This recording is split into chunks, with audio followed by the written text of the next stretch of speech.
Hey, what's up? It's Adam here from the Gaia Project, and I just wanted to show you how to assemble the vermicomposting bin that we have here.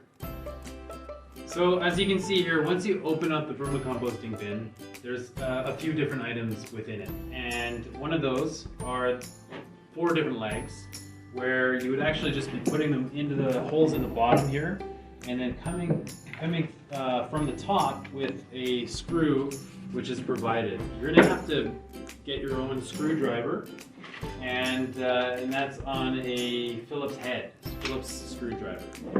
So once you've done that, we're also going to be, some of the other things that are included are scraps of newspaper and a brick of coconut coir.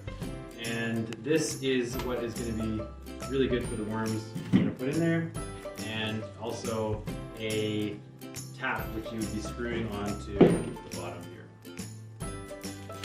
So all you got to do is take the coconut coir brick out of its plastic, and really it's just a matter of breaking it up into smaller pieces, and so initially breaking it in half, say, and then just breaking it into smaller chunks. Oops. As much as you can. This is a fun activity you could potentially do with some of your students, and it's nice and fun, but it can get messy as well. So try to make sure you do it in a container like this bucket. Here we've saturated the coconut coir brick with about, I'd say, 2 liters of water, and as you can see, it's expanded about 8 times. And that's exactly what we were hoping for. So we're now going to mix this into the vermicomposting bin, put some scraps of newspaper in there, and also introduce the worms to their new home. Okay, so I'm just going to put the coconut coir on and just kind of spread it in there. Go for the whole thing.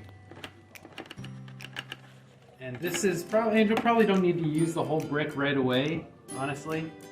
If you want to conserve some for a later date, go ahead. Or you can just use it all. It doesn't really matter. We're using it all. Scrape all the stuff off the bottom. And so here we have our red wiggler worms. And if you're a little squeamish with getting your hands in there, just put some gloves on. But it isn't dangerous or anything, so you can use your bare hands. And as you can see here, this is a red wiggler. Going into its new home.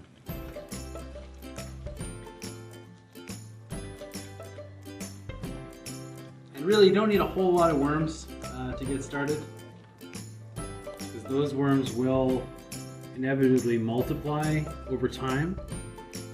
So just gonna amend those worms in there, and then I'm gonna top it off with the included newspaper, shredded newspaper here. And you know, if you have a paper shredder in your classroom, then this is perfectly adequate as well.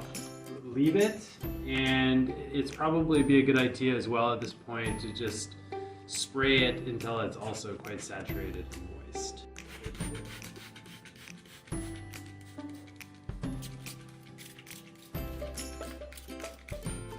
And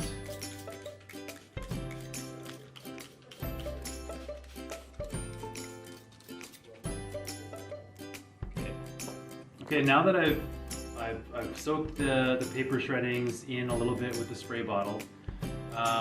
Anytime you put food in there, you want to make sure that you actually bury the food in under the paper scraps, because it helps to keep the bugs down, and it just makes it so that it doesn't necessarily smell either. The other thing is that over time, the water, you might be putting more and more water in there if you notice that it's dry. And over time, there's on the bottom layer, you'll notice that there's sort of a catchment for the worm leachate, and you can use that. You can actually put that into a cup or something and feed that liquid to plants that might be around your classroom or in your school. And as far as what you can and cannot put in the bin, there are certain things like citrus peels from an orange or a lime or a lemon that are no good for worms. Meat products or oily products or products that are particularly processed. I think of like granola bars, things that are really sugary shouldn't be going in here. So really try to keep it as au naturel as you possibly can.